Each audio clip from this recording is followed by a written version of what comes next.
So when you are talking about verification and validation, there are two topics, right?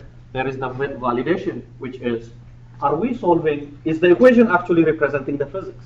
This isn't something a software can decide or a numerical system can decide. It's something you decide based on your experiments or something physical. Whereas the verification is, am I solving that equation accurately? So basically you go from a physical model to a mathematical model to a numerical solution or to an analytical solution. So the verification part is, did I make the right transition from the physical model to a PDE or a mathematical model? But what we focus now is the verification, the last step. In that, we compare with exact solution, with benchmark solutions. But what you can do is, when you don't have exact solution, when you don't have experimental data, there is this thing called the method of manufactured solution. It's pretty cool. Actually, I was very psyched when I first found about it when I was doing the grad school project.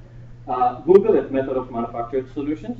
There is a big document from the Sandia National Lab that explains every detail. They use it for their nuclear testing. So the idea is, maybe this equation is nonlinear or coupled, so you don't really know how to derive an exact solution. You assume a solution. You start with an assumed solution. You're going to say, hey, then assume u is equal to this in terms of f and in terms of whatever space and time. You make that assumption. Now, plug it into the ODE. What do you get? Into the PDE. If you plug it into the PDE, you get a source term, right? And then if you evaluate that solution at the boundaries, you get boundary conditions. And if you evaluated that at t is equal to 0, you get initial conditions.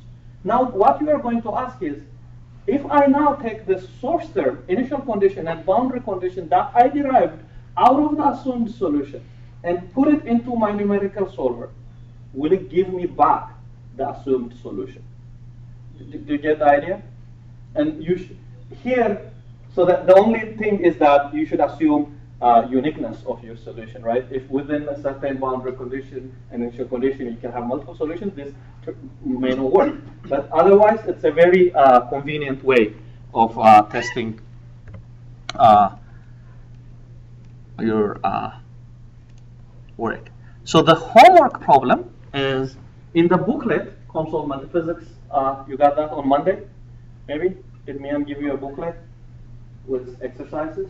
There is this exercise, the bus bar exercise, where in that case you are going to solve it using the built-in physics interfaces.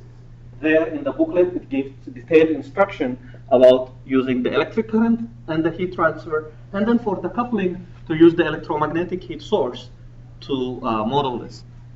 Your homework is to do that problem using equation-based modeling, using PDEs directly, not using heat transfer or multiphysics. So first, you know you can click on this physics and see what the equation is. So find the equations from there and the boundary conditions from that booklet. Then solve it using PDE interfaces. So basically 2 PDEs, and then you need to couple them. So you need to know what the equation for the Joule heating is and add it. Is the exercise clear? Okay. Yes. Could you send us a soft copy of the booklet? I don't think everybody got it. Okay. If you haven't, I will ask Mian to send you a soft copy for everyone. Who wants a hat?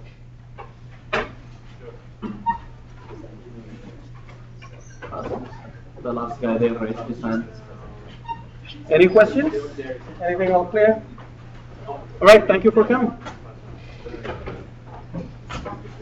Will you all write your names in here? Will you sign in? Anybody who didn't sign in? Check your names here.